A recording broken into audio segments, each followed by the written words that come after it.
That's nice. I don't really have a Christmas hat or anything, but I couldn't find mine, so. Hello, everybody, and happy holidays. It's been an exciting year for us. We launched this new show, C-Suite HotSeat, and we had a lot of fun. Thank you to all the guests and to all of you at home for watching. And because we had so much fun, we have something very special for you in store. Isn't that right, Inge? Yeah, that's right, Sarah. We made some crazy mashups. Well, one of my favorites that we're going to start with is what careers did the C-Suite in the language industry want to have when they were kids? Let's find out. Welcome to C-Suite HotSeat, the show where we put C-level executives from language service providers of all sizes in the hot seat. We will ask tough questions and get inspired answers. What is the first career you dreamed of having as a kid? Do you remember? Yeah, of course I remember. I mean, until I was 16, there was no way that I wasn't going to be a rugby player. But it turned out that I wasn't very good at rugby, or certainly not good enough at that level. So I had to find something else to do. You know, for me, I think it was always something around entertainment. You know, when I was younger, I always enjoyed music and comedy and movies. And I think the thing that was most fundamental for me is I really enjoyed how they made people feel. You know, there's that Maya Angelou quote, you know, I've learned that people will forget what you said, but people will never forget how you made them feel. Mm-hmm. And I always wanted to make people feel good. And so I always enjoyed the power of music, movies, and things like that to be able to do it. So I think that was probably my dream at that point. Actually, I wanted to build rockets. That was my first career dream. I was fascinated by these things that fly in space and these big machines that take people to the moon. So I wanted to be part of that. I actually wanted to become a pilot. But then someone told me you had to be really good at maths. So I thought, oh, maybe not. So then I stayed with languages and I studied translation. But I guess the underlying theme remained the same. I wanted to travel a lot. I wanted to be in contact with different people in different countries. So I guess the underlying theme was still there, but I didn't become a pilot. So when I was like probably 5 or 6, I was all into being a policeman. So that was my initial thought. And then it sort of morphed into being a detective and then a lawyer and then maybe a journalist and a writer. And then it sort of at some point changed into being a translator. But I think the common denominator with all those early career options was curiosity. So I was a really curious kid, I guess, and I still am curious. I wanted to be a writer and publisher. So I used to do my own little books and just write my own little books. I think a lot of us who were translators tend to be frustrated writers. And I guess I'm definitely one of those. So I honestly cannot remember. But I have always wondered about making a living as an artist. And at different points in my life, I have made more or less serious attempts in that direction. And what type of artist? A singer, a painter? Yeah, ceramics?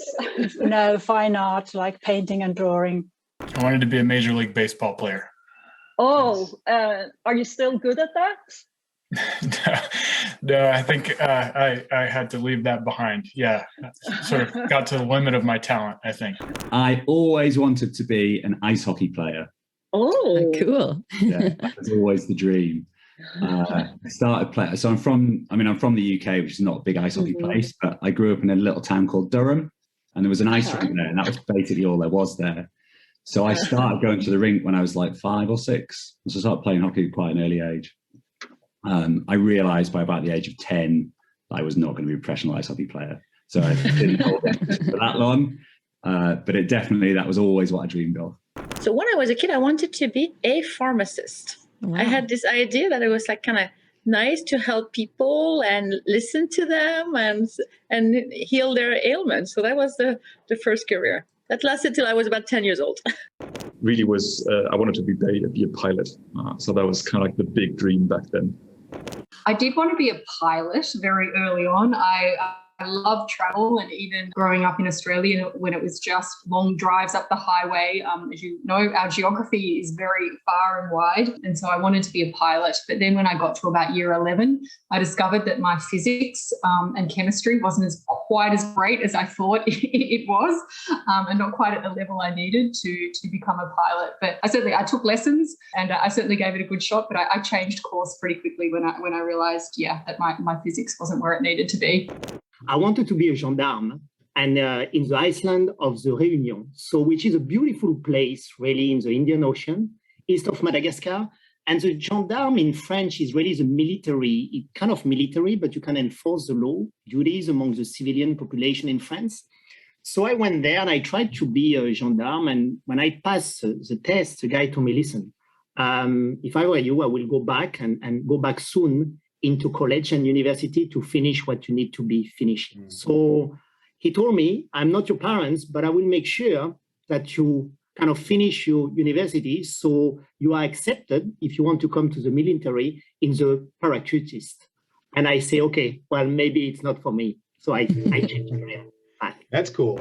When I was a child, I always wanted to be a garbage man, actually. Wow, that's fantastic. Yeah, it's funny, and I don't really know why. I think it was mainly because of the so many exciting things that I could potentially find in garbage. Yeah. And then probably my entrepreneur's heart kind of pushed me to maybe selling them or picking them, or I don't know. But that's honestly, if you ask me about my early dreams, I wanted to be a garbage man.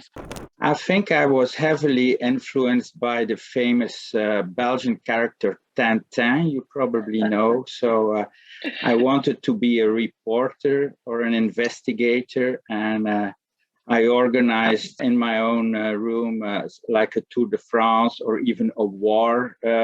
And then I commented on everything that happened or I made happen. So that was, I guess, my first dream to tell stories. I guess it was about storytelling. I was never entirely sure what to do from a career perspective. And honestly, when you asked me, I still reflect that I'm probably still trying to work out what I want to do when I grow up. In Mexico at the time when I was growing up, the president was omnipotent. And whenever I had a favorite aunt who would ask me, Luis, what do you want to be when you grow up? And it was always president.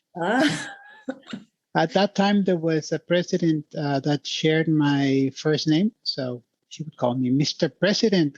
How are you? I put it rather the other way around. My father was a theology professor.